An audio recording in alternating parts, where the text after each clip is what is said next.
What I want to capture is a moment. What I want to communicate is a moment. That this was an interesting moment. It could be a quiet moment, it could be an active moment, but what I'm trying to capture is a moment. I grew up in the age of Richard Nixon. I mean, I graduated high school in 1975. In high school, we used to, in U.S. history class, we used to just wheel in a television and watch the Watergate hearings. So that's the information, that's the world that informed me. Political artists of the past, people like Delacroix, people like Goya, people who I knew, Jack Levine, who responded artistically to the social and political world around them.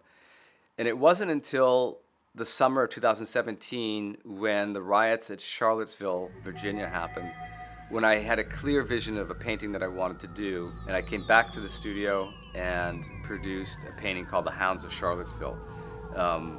And that was kind of the jump-off point for me. And it proceeded to paintings of cockfights, trying to describe how we now handle political debate, political discourse in the country, that we can't have a civil conversation. It always has to be a violent or an angry conversation.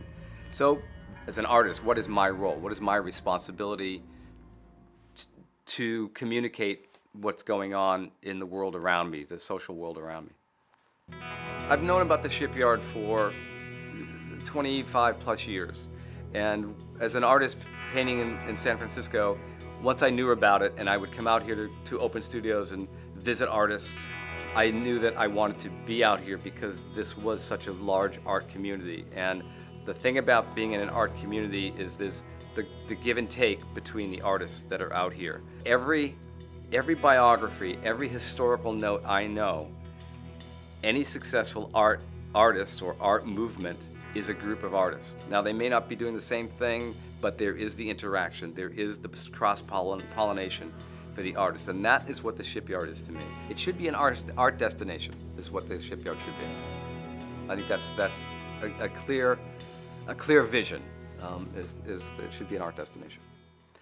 As a painter, it's a job. I tell people this all the time. It's a job. I come to the studio, and I commit X amount of hours a week to come into the studio and make a painting. My struggle is concept. Is what am I gonna paint? It's a different struggle to execute. I'm pretty good at executing that, but it's the concept, coming up with the concept, that I think is worthy of putting on canvas. I think part of being an artist is seeing yourself as an artist. That's been a slow evolution for me. I think that if you had talked to me 30, 35 years ago, I would have hesitated at that. But these days I think I make art, I make paintings.